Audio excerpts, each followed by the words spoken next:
más difíciles, obviamente, para Daniel Ortega que su esfera de Frente Sandinista fue cuando perdieron las elecciones en 1990. ¿Qué pasa por su mente cuando se da el resultado de 1990 y Daniel Ortega pierde el poder? Bueno, en ese momento tendríamos que pensar que yo tenía 23 años. Por lo tanto, y además estaba trabajando en la Cancillería, era mi primer empleo como joven profesional y era parte de un equipo que estábamos asistiendo todo el proceso de paz en Centroamérica.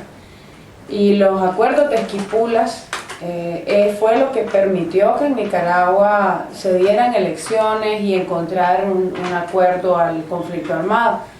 Obviamente yo creo que ningún sandinista esperaba que el pueblo decidiera por una opción diferente.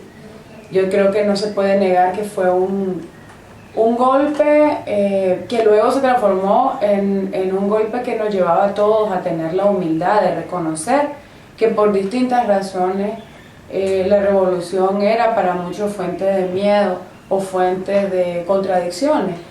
Entonces realmente para mí fue, en primer lugar, creo que tuve la reacción que todos los sandinistas que habíamos, en mi caso, acompañado el proceso revolucionario desde mis 11, 12 años por la familia, por mi propia experiencia en la juventud sandinista, es decir, la reacción que todo sandinista tuvo.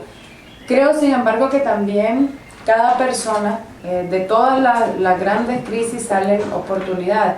Y en este caso, en 1990, la derrota implicó que cada persona empezara a ver su proyecto de vida.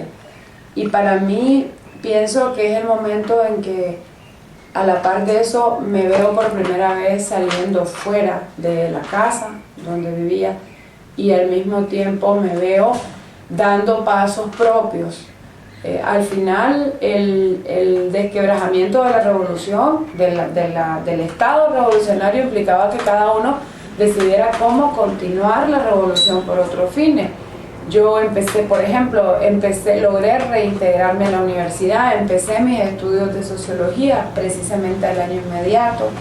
Empecé a trabajar en esta organización como estudiante voluntaria en ese momento. Entonces pienso que fue un momento que requirió de una enorme humildad de todos los sandinistas y en segundo lugar la posibilidad de replantearnos el proyecto de vida, de cómo íbamos a continuar siendo sandinistas y revolucionarios por otros medios.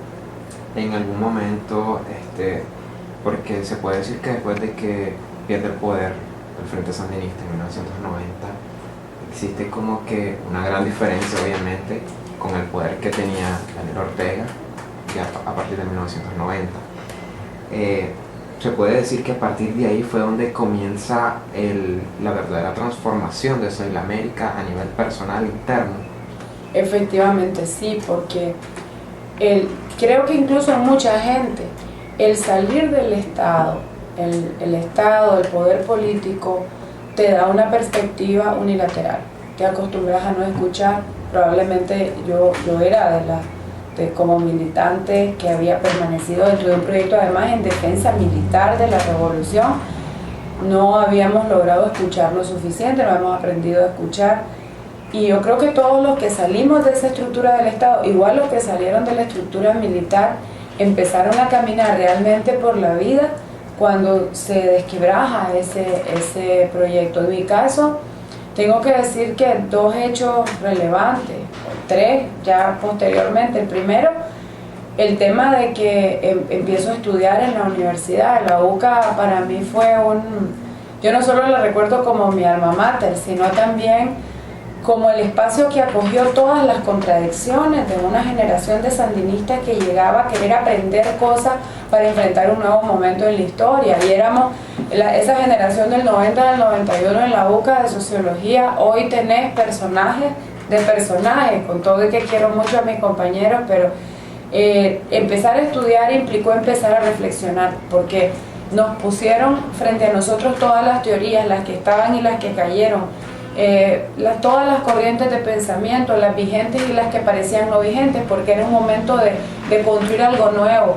El segundo elemento fue empezar a trabajar con desmovilizados de guerra. Dios me dio el privilegio que inmediatamente que salgo empiezo a oír el otro lado de la revolución. Empecé a escuchar por qué tantos campesinos se alzaron en la resistencia y pude entender muy rápido los errores que la revolución había cometido, aún sin quererlo y sin negar el papel que los Estados Unidos tuvo en esa guerra, pero escuchar a otros hermanos no sandinistas para mí era nuevo. Y el tercer elemento obviamente es que me hice mamá, y eso también te determina otra óptica, ¿verdad?, de la vida. Entonces, 3 hechos que en mi caso me relanzaron a ser otra persona y a continuar mi proceso de crecimiento. Ya respecto a 1998, ¿cuál fue el detonante o el punto del clímax que llevó a Soy la América a realizar la denuncia pública? Mira, toda mujer que tiene una historia de violencia, pienso yo que hay un momento clave para sanar, un momento clave, y te lo determina cualquier situación. En muchos niños o niñas es un recuerdo, y el recuerdo es lo que hace que la mamá corra a buscar ayuda profesional. En otro momento, para algunos jóvenes, mujeres abusadas, puede ser una adicción, y eso te lleva. En mi caso, es el acentuarse ciertas situaciones me llevaron en primer lugar a necesitar sacar lo que tenía adentro, pero con el propósito de detener, de dejar atrás toda esa historia.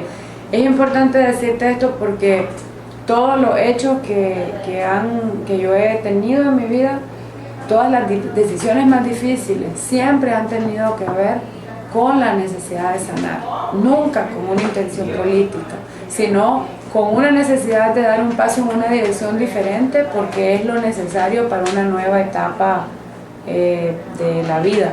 Entonces, en ese sentido, esa fue la decisión más importante. Y en ese momento, Rosana Murillo, su madre,